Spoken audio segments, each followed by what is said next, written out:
I didn't want to be a burden. There was a Mother's Father's Day dinner scheduled in June, and I didn't call my in-laws to attend. You see, my mother-in-law lives an hour and a half away and has diabetes. My father-in-law would possibly have work that morning and might be tired by evening and not feel like making the trip. I didn't ask them because I didn't want to be a bother. I didn't want to inconvenience them, and I didn't want to make them go out of their way. It is more often the case than not that I don't want to make people do things for me. I would rather be independent and not have to ask for favors. Underneath this is actually a fear of rejection and the uncertainty that folks would actually want to spend time or resources on me. When my husband asked if I was going to the dinner, I told him that I was not. He asked if I asked his parents to come, and I said that I had not. He asked me why I had not asked them, and I responded that I did not want to be a bother. He told me that since they actually like that sort of thing, that they would like to have been asked. In the end, I never asked, and I did not go, but I did something else instead. To give some backstory to this is to let you know that my own family rejected me when I put my faith in Jesus Christ and got saved. My mother and father-in-law took me in and became parents unto me in every way. Still, I often walk on eggs and try to be the ideal daughter in order not to be a burden. I feel uncertain and do not like to risk being rejected, not because of anything they have done, but because of what has already happened to me. God spoke something to me through His Word this week about burdens and about being one. He gave me an invitation to cast every burden on Him. Psalm 55:22 says, "Cast thy burden upon the Lord, and He shall sustain thee.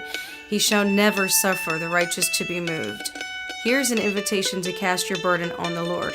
Every burden, every fear, every concern, every weight. All the worries and the burdens that I bear, He's asking me to give to Him, even the burden of me. It says He will sustain me. I don't need to tread lightly or stand on one foot and give the Lord my tippy toe. I can put my full weight on Him. All my problems, all my needs, all my heart cries, all of me. And so I put my full weight unto God, feeling invited to do so. And I find that there is something about a love that bears all things, that simply invites us to be comfortable. It doesn't shy away from our ugly, and it doesn't shy away from our problems. We can be less than convenient. We can be ourselves. The Father says we are welcome and that we can bring Him our burdens.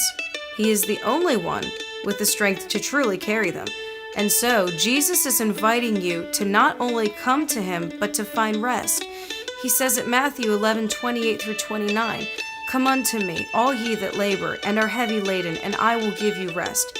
Take my yoke upon you, and learn of me, for I am meek and lowly in heart, and ye shall find rest unto your souls." You can respond to that invitation today.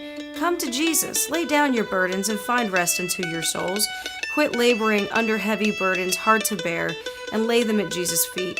Find peace and assurance that you are loved no matter what. If you don't currently have a relationship with your Savior, you can find out how to do so by reading the gospel message in the description of this video. You can have salvation for all eternity, as well as peace and rest for your soul.